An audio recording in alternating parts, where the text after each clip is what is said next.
C Unniraja പുരസ്കാര സമർപ്പണം ചിറ്റഞ്ഞൂർ കോവിലകത്ത് നടന്നു. കേരളത്തിൽ മാർക്സിസ്റ്റ് ആശയങ്ങൾ പ്രചരിപ്പിക്കുന്നതിലും പാർട്ടി പ്രവർത്തകരെ പ്രത്യയശാസ്ത്രപരമായി ആയുധമണിയിക്കുന്നതിലും ഏറ്റവും വലിയ പങ്കുവഹിച്ച നേതാക്കളിൽ പ്രധാനിയായിരുന്നു സി ഉണ്ണിരാജയെന്ന് ചടങ്ങ് ഉദ്ഘാടനം ചെയ്ത് CPI ജില്ലാ സെക്രട്ടറി കെ വത്സരാജ് പറഞ്ഞു.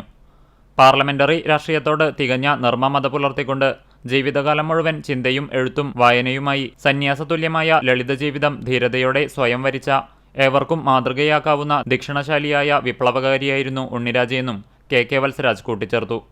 തൻ്റെ മാർഗം ഈ നാട്ടിലെ നിസ്വവർഗത്തിൻ്റെ മോചനത്തിന് വേണ്ടിയിട്ടുള്ള പ്രവർത്തനങ്ങളിൽ ഏർപ്പെടുകയാണ് എന്ന് സ്വയം മനസ്സിലാക്കുകയും കേരളത്തിൻ്റെ സാമൂഹിക നവോത്ഥാന രംഗത്ത് സുപ്രധാനമായ അടയാളപ്പെടുത്തലുകൾ നടത്തിയ തൻ്റെ കുടുംബത്തെ ആ സമുദായത്തിലെയും സമൂഹത്തിലെയും എല്ലാ തിന്മകൾക്കെതിരായിട്ടുള്ള പോരാട്ടങ്ങളിൽ മുൻപന്തിയിൽ നിന്ന് പ്രവർത്തിച്ച ആളുകളാണ് ഇവരൊക്കെ.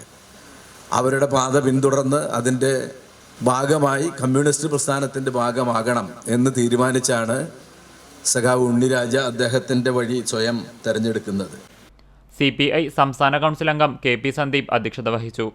ഉണ്ണിരാജ പ്രാഥമിക വിദ്യാഭ്യാസം പൂർത്തിയാക്കിയ ചാവക്കാട് ഗവൺമെന്റ് ഹൈസ്കൂളിൽ SSLCക്ക് ഗണിതശാസ്ത്രത്തിൽ ഉയർന്ന മാർക്കു നേടിയ PR Agney, CJ Joel, TB Saikrishna എന്നീ വിദ്യാർത്ഥികൾക്ക് ക്യാഷ് അവാർഡും ഫലകവും നൽകി ആദരിച്ചു. CPI ജില്ലാ കൗൺസിൽ അംഗം CL സൈമൺ മാസ്റ്റർ, മണ്ഡലം സെക്രട്ടറി KT ഷാജൻ, ജില്ലാ കൗൺസിൽ അംഗം പ്രേംരാജ് ചൂണ്ടലാത്ത്, സീതാ വിക്രമൻ എന്നിവർ സംസാരിച്ചു.